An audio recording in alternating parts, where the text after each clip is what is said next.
When the going gets tough and I wanna give up, I will trust in you. 'Cause you're always gonna lead, always gonna lead, always gonna lead me through. When I'm feeling overwhelmed and almost wanna quit, I will not give in. 'Cause you're giving me strength, the strength to start again. Sing it, everybody. Come on, let's keep going. Ooh, ooh, ooh, ooh. We're never gonna give up, no. Oh, everybody. Come on, let's keep moving. Yeah. Ooh, ooh, ooh, ooh. We're never gonna give up, no. Never gonna give up. Never gonna give up. Never gonna give up. Never gonna give up. No, never gonna give up, no. When I'm feeling like I can't finish where I started, I will look to you. Jesus showed me how. Jesus showed me how to follow you. Singing, everybody. Come on, let's keep going. Ooh, ooh, ooh, ooh. We're never gonna give up, no. Oh, everybody. Come on, let's keep moving. Yeah. Ooh, ooh, ooh, ooh. We're never gonna give up, no. Never gonna give up. Never gonna give up. Never gonna give up. Never gonna give up, no. Never gonna give up. Never gonna give up. Never gonna give up. Never gonna give up, no. Everybody, come on, let's keep going. Ooh, ooh, ooh, ooh. We're never gonna give up, no. Oh, everybody, come on, let's keep moving. Yeah. Ooh, ooh, ooh, ooh. We're never gonna give up, no. Never gonna give up. Never gonna give up. Never gonna give up. Never gonna give up. Never gonna give up, no.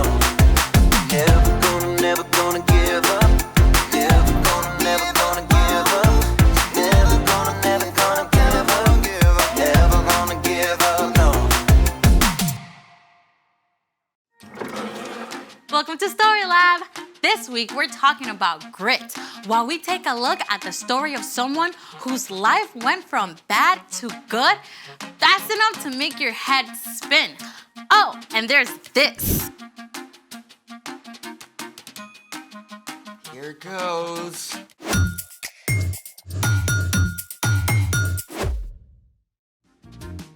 Hey, I'm Amaya, And I'm Zeke. and we're talking about grit, which is refusing to give up when life gets hard. What's under the plates? I don't know, actually. How do you not know? Well, today's story includes a mysterious dream with food. So, mystery food challenge. Oh, this is great. Those plates could be filled with all sorts of awesome, weird flavored gummies.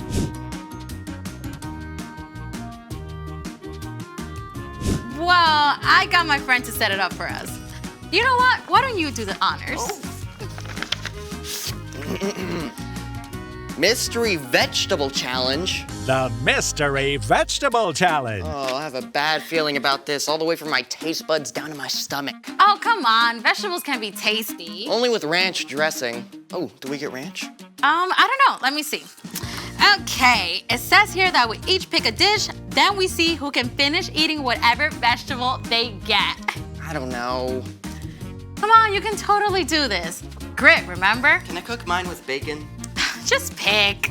Fine. Here goes.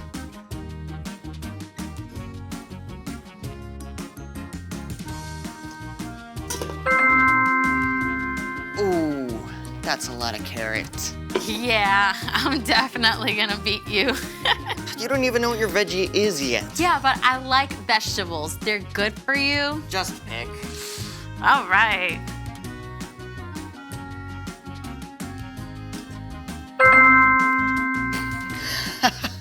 Yum. Yum. Oh, this is great. Let's go. You like vegetables, right? Yeah. On your marks. Get set. Go. Ooh, that's a lot of carrots. Yeah, but I like vegetables. Yeah. Get set. Go!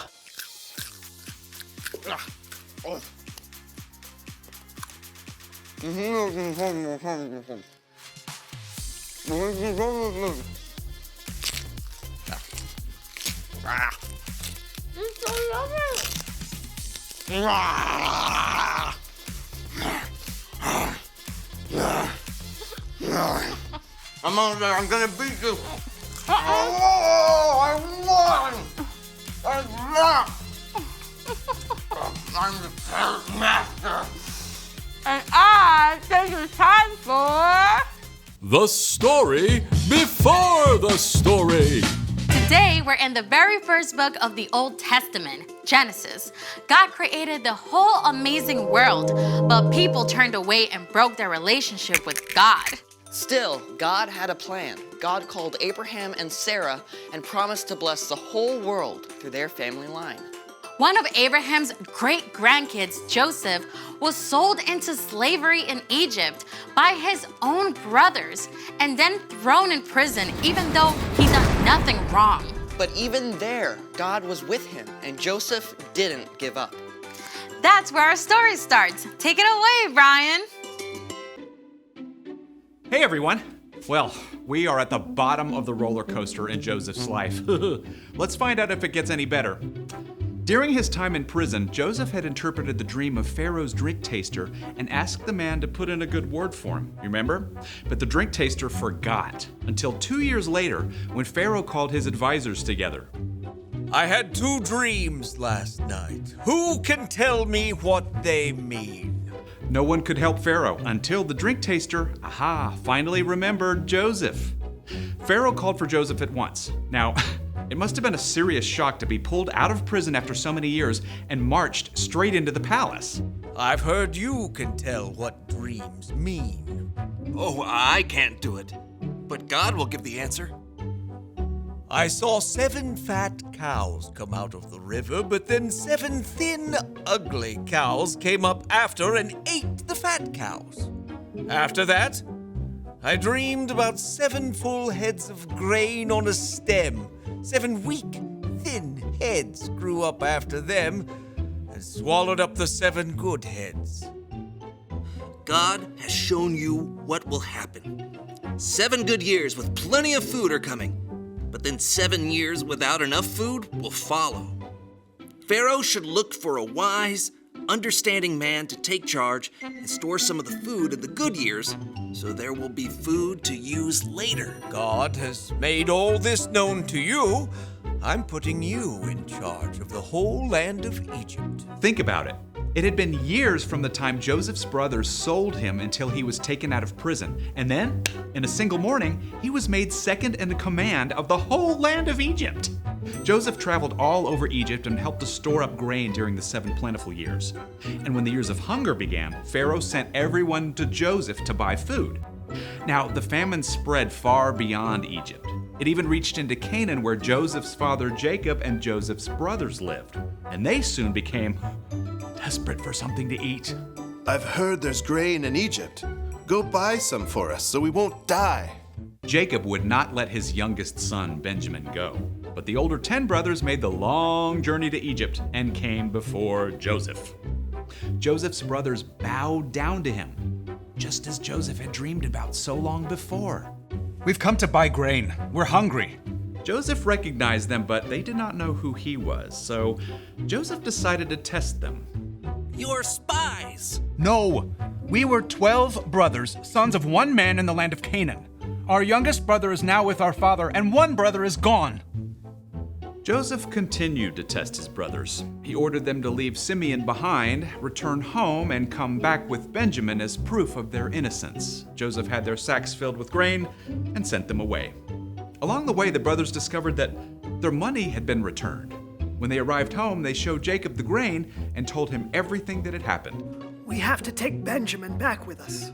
Joseph is gone. Simeon is gone. I won't let you take Benjamin.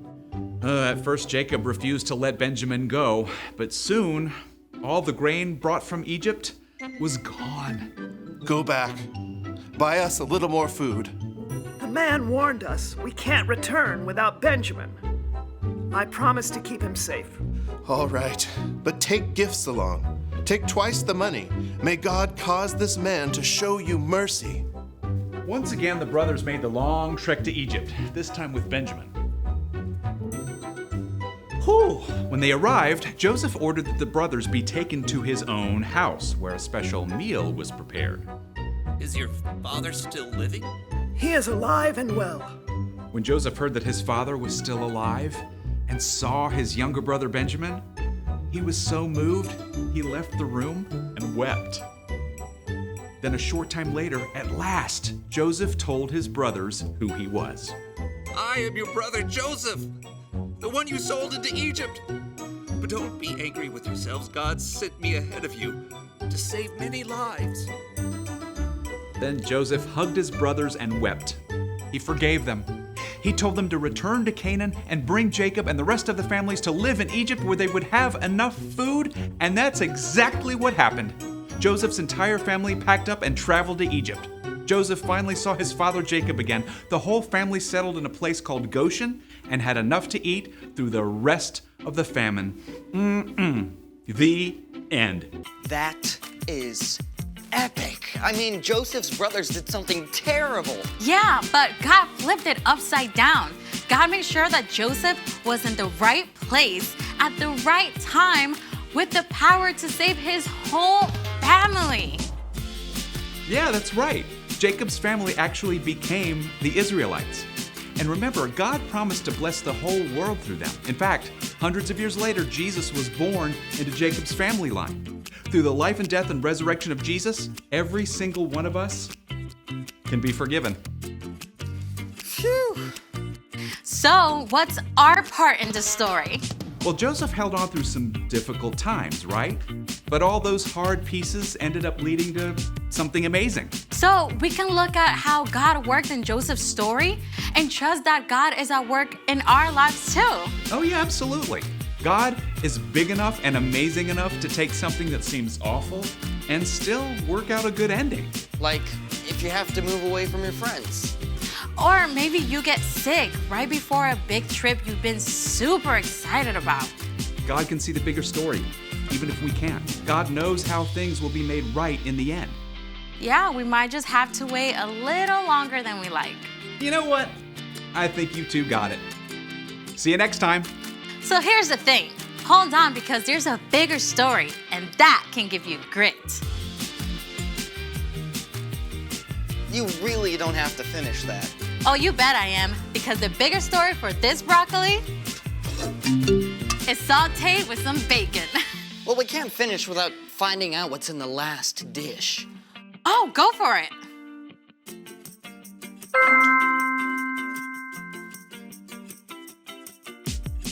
Seriously? Don't worry. I got this. Watch this. Impressive. Thanks for joining us in the Story Lab. See you next time.